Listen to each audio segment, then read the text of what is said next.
माननीय अध्यक्ष महोदय, माननीय सदस्य ने शिक्षकों को लेकर के सबसे पहले जो सवाल पूछा है उस संबंध में मुझे जानकारी देनी है, आपके माध्यम से सदन को अवगत कराना है कि जो हमारे वर्तमान में जो हमारी छात्रों की संख्या है, उन छात्रों की संख्या को देखते हुए जो हमारे पास में शिक्षक हैं, मैं इसमें शिक्षकों को ही केवल सम्मिलित कर रहा हूं, सहायक अध्यापकों को इसको जो हमारा छात्रों का और जो पीटीआर होता है छात्रों का और शिक्षक का जो रेशियो है, वर्तमान की छात्र संख्या को देखते हुए और वर्तमान के हमारी शिक्षकों की संख्या को देखते हुए हम 1:30 होना चाहिए, जो कि प्राइमरी स्कूल्स में उसको हम लोग पूरा करते हैं। और शिक्षा मित्रों को अगर हम इसमें सम्मिलित करते हैं तो शिक्षा मित्रों को इसमें सम्मिलित करते हुए 1:22 का रेशियो हम पूरे प्रदेश में अपने छात्रों के अनुपात में शिक्षकों को जो संख्या है उसके बराबर हम इसको पूरा कर पाते हैं। तो मुझे वर्तमान में अभी जब शिक्षकों की आवश्यकता उत्तर प्रदेश सरकार को अपनी छात्रों को संख्या को देखते हुए हुई, तो हमारी सरकार के समय में ऐसे समय समय पे अलग अलग भर्तियों के माध्यम से भी शिक्षकों की नियुक्ति की गई है। मैं सदन को आपके माध्यम से अवगत कराना चाहता हूं कि 2018 में 12,460 सहायक अध्यापक प्राथमिक भर्ती की प्रथम चरण में 5,948 शिक्षकों को नियुक्त किया गया था। 2018 में 68,500 सहायक अध्यापक भर्ती में 45,567 शिक्षकों को नियुक्त किया गया और 69,000 सहायक अध्यापक भर्ती में 2020-21 में 69,000 टीचर्स को रिक्रूट किया गया, नियुक्त किया गया और 12,460 सहायक अध्यापक भर्ती में 2023-24 में 5,856 शिक्षकों को नियुक्त किया गया। ये मिलाकर के कुल 1,26,371 शिक्षकों को हमारी सरकार के समय में नियुक्ति दी गई है।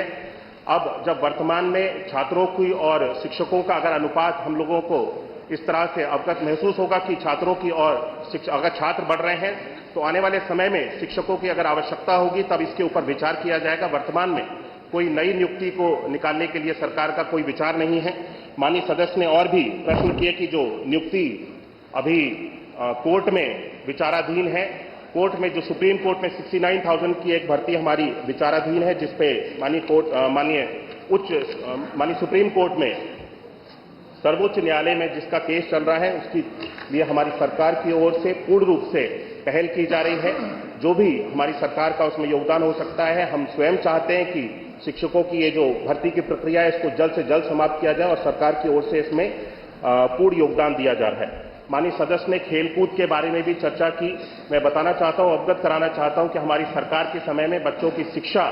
के ऊपर तो हम लोग ध्यान दे ही रहे हैं, लेकिन बच्चों के ऑलराउंड डेवलपमेंट में खेल का भी बहुत बड़ा योगदान है। हम समय समय पे प्रदेश स्तर पे, जिले स्तर पे अलग अलग प्रतियोगिताओं को ऑर्गेनाइज कराते हैं, जिसके लिए यहां से धनराशि की व्यवस्था भी की जाती है और हर एक विद्यालय में बच्चों को खेलकूद के उपकरण को भी उनको उपलब्ध कराने के लिए भी हर विद्यालय को अलग से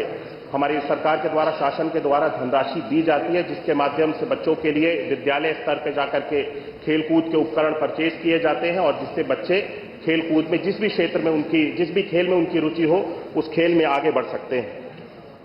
माननीय सदस्य ने यह भी प्रश्न उठाया कि हमारी सरकार के समय में विद्यालयों को बंद करने का कार्य किया जा रहा है। मैं याद दिलाना चाहता हूं कि 2017 से पहले उत्तर प्रदेश में परिषदीय विद्यालयों की जो स्थिति थी वो किस तरह की स्थिति थी। बच्चों को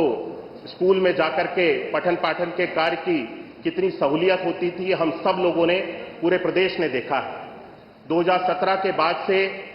उत्तर प्रदेश में खास तौर पे परिषदीय विद्यालयों में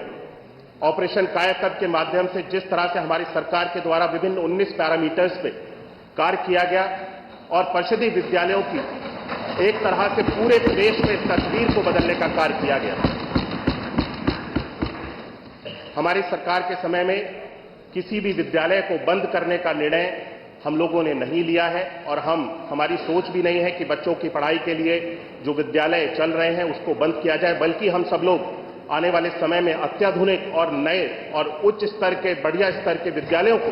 खोलने की हम सब लोगों की सरकार की योजना है। और आने वाले समय में मुझे लगता है जब ये विद्यालय बनकर के तैयार हो जाएंगे तो हमारे परिषदीय विद्यालय में भी प्राइवेट स्कूल्स में जो बड़े से बड़े, अच्छे से अच्छे स्कूल में जो सुविधाएं बच्चों को दी जाती हैं वो निःशुल्क हमारे परिषदीय स्कूल्स में भी बच्चों को देने में हमारी सरकार सफल होगी।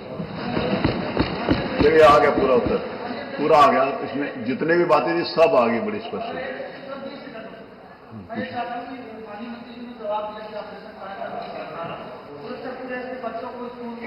की जा रही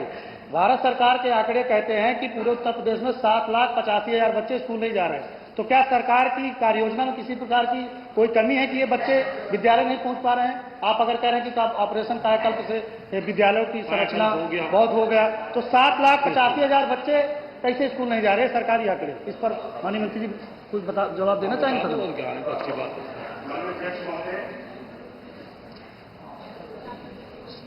माननीय सदस्य ने जो चिंता जताई है कि बच्चों को भारत सरकार का उन्होंने कोई डेटा कोट किया है सदन में, जिसके माध्यम से उन्होंने ये बताया कि 7 लाख कुछ संख्या में बच्चे विद्यालय नहीं जा रहे हैं। मैं इसकी अवश्य जानकारी करा दूंगा, लेकिन मैं प्रदेश स्तर पर बताना चाहता हूं कि उत्तर प्रदेश सरकार के द्वारा इस चीज को हम लोग पूरी तरह से सुनिश्चित करने का प्रयास कर रहे हैं। हम लोग हर वर्ष ये नहीं, आप मंत्री जवाब दे रहे हैं, आप आगे आ रहे हैं, बैठिए प्लीज। हम लोग हर वर्ष अभियान चला करके विशेष तौर पे, जिसमें सभी माननीय जनप्रतिनिधिगण, सभी हमारे विभाग के अधिकारीगण और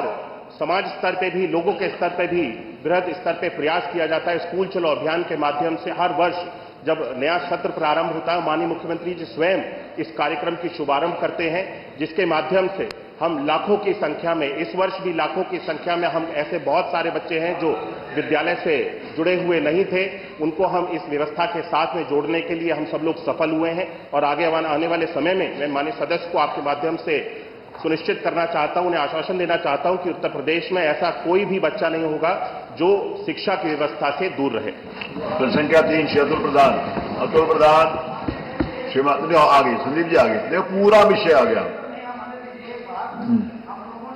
माननीय मंत्री जी से जानना चाहा कि जो हमारे शिक्षा मित्र पूर्णकालिक सेवा दे रहे हैं, सबका जवाब